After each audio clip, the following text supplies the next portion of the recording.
All right, lazy young men. Hey, Bilbo Bergens. Love the show. Thank you. I figured out what's wrong with the world. Oh, did you figure it out? Oh, thank everybody. Put your brains on hold. This guy figured it out. I figured out what's wrong with the world. Too many young men these days want to sit around making YouTube videos. Podcasts. Hey, I'm offended. It pains me to see a room full of healthy, fit young men talk into a microphone when they could be building bridges and roads. Build a goddamn bridge. They're already built. No, I'm kidding. I know what you mean. I'm a sewer worker in Australia, and even though the work, I earn enough to support my family easily, pay a mortgage, put my kids through private school, and go skiing a couple times a year. Okay, so you're going to try to get a guy to stop podcasting to go work on the... I don't know about this argument, buddy. The lesson is hard and work pays well. Oh, there you go. A call to young men to stop fantasizing about being a fucktard with a microphone and get out there, help with the labor shortage. Get your hands a little fucking dirty and put some hair on your chest. As for you, Bill, you're too old to swing spanners. I don't even know what that means. Keep making us laugh with your microphone, mate. I don't know. Yeah, I don't know. That's a hard sell. If somebody's actually making money podcasting, I will tell you, blue collar jobs, the people you work with are great. It's fun as hell. But I can't act like I'm a hard worker. I lasted like 8 days doing construction, and I still talk about it. I was a grunt. I was like, fuck. I don't know where the fuck I am in the pecking order of the world, but this is, I can't, what am I I'm gonna somehow become a Finnish carpenter or an electrician. I mean, I could have done it through like memorization, but not through like having the gift. So I kind of went away from that. But I know what you mean, I guess. Don't worry, they're gonna have robots soon, right? They have robots on the subway platform in New York City. Now, how long do you think before somebody fucking kicks that thing over the edge in front of a train? I mean, that's going to happen at some point. They call it the snitch bot. All right, centrist fuck. Here we go again. You know, why can't it just be a person that, you know, tries to listen to both sides before he makes a decision?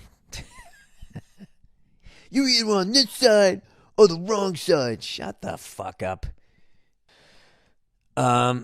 Centrist. I love how liberals they got a fucking word for everything. They're supposed to be liberal. Why are they always name calling? I understand the fucking conservative. You know, they like everything from the N-word to whatever the fuck, right? But like liberals, they do it. Centrist. He's a centrist. Oh, God, with your hairy pits. All right, William words a lot. You know, we've reached a point in history where you get insulted for wanting a society where nobody gets everything, but everybody gets something. Nobody gets everything. Oh, nobody hoards all of it, but everybody gets something. You get insulted for that. The purity tests on either pole of the political spectrum are equally as intolerant. Maddeningly so.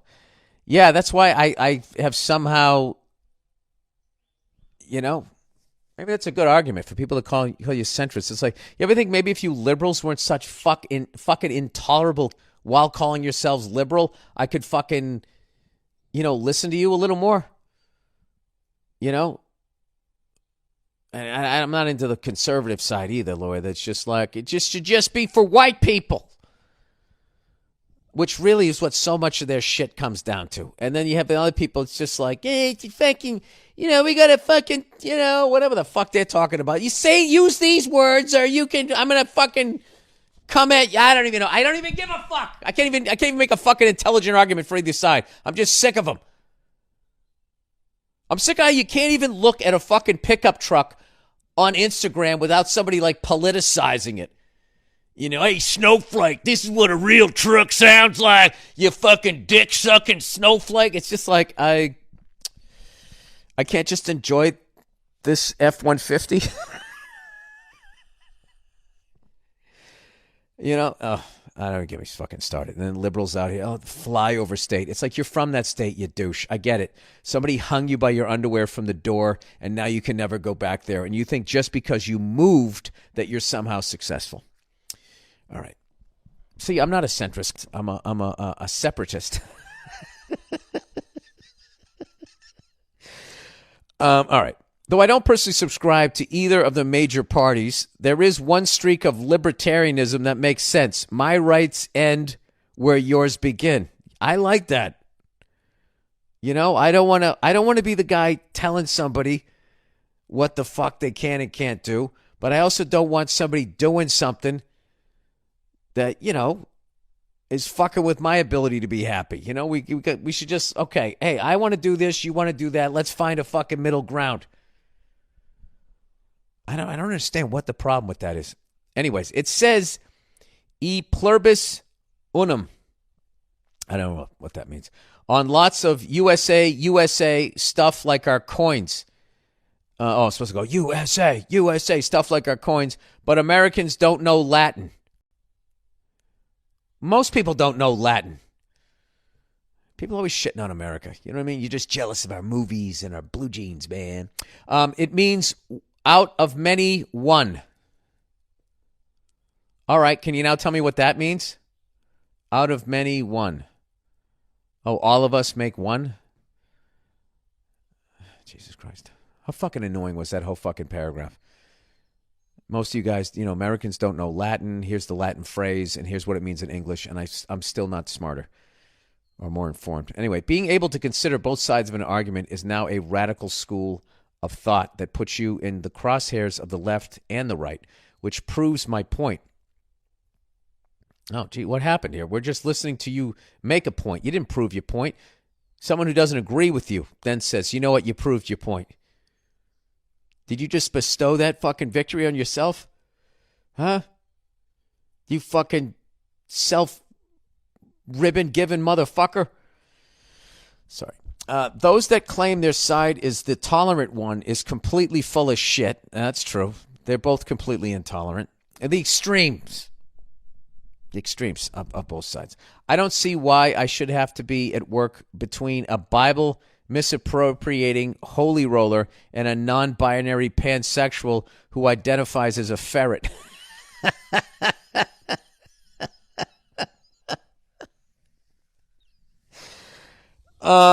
What gives either of them the right to try and bend the world to their distorted way of thinking? Just shut up, both of you. And that's not because I'm intolerant. It's because I have other shit to deal with, and you're putting it in my front yard. Thank you. Exactly. Just shut up. I don't give a fuck what you're doing. Just stop, these fucking dictators, man. Anyway, maybe I need sensitivity re-education. By the way, I'm still laughing from the Forest Hill Stadium show last August. That was another fun one. Yeah, I kind of agree with that. And I guess that makes you like a centrist. Like, I listen to people, try to listen to what they're saying. I get it. You're into your guns. I don't want to take them from you unless you're a fucking lunatic. And, okay, you identify as whatever the fuck you are. All right. I'll do my best to use the right pronoun. But, I have a life, too, that I have to get to. And if I say the wrong pronoun, I don't want to listen to you fucking flipping out about it. I got to keep my head on a swivel. Kick a ginger day is coming up. Or did it go by? I don't know. It's one of the best things about shaving my head. My shins thank my head every day. Once a year. Anyway. Yeah, I think I got to be honest with you. I think most conservative people and most liberal people are... Let me tell you about a story so true. We're showing me style and it's all so cool. It's about a garment torn and frayed, getting this thread, the story conveyed. Walking down the streets with holes in my teeth. These ripped things here, part of me you see. It ain't about the brand or the label it holds. It's about the journey, the stories it unfolds. In these ragged clothes I find my voice. A testament to resilience, my choice. From the streets to the stage I rock my style. In my tattered shirt I walk that mile.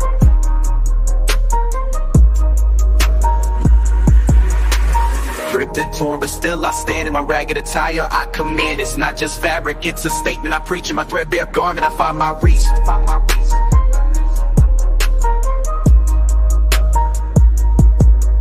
From the barrio to the bar, I make my mark. In my worn out jeans, I leave a spark. They may call it rags, but I call it art. In every stitch and tear, I'll play my part. It's the struggle of the streets, the hustle so real. In my tattered jacket, I sealed the deal. A symbol of defiance against the status quo. My passion of pants, I let it show. It's not about the riches or the wealth I lack. In my faded hoodie, I stay on track. It's the heart of the hustle, the grind each day. In my worn out kicks, I find my way. Ripped and torn, but still I stand. In my ragged attire, I command. It's not just fabric, it's a statement I preach. In my threadbare garment, I find my reach. So here's to the ones with the clothes that tear. In our patched up attire we have, so let the world see our garments worn. For in our rags, our stories are born. In the language of the streets we speak. In our torn up clothes we find our peak. I think most of us are sort of the way you described it. It's like, all right, okay, I get it. You know, everybody fucking relax. We stop yelling at each other. It's so dumb. I know, Bill, you say this every episode. I know. Sorry. Anyway,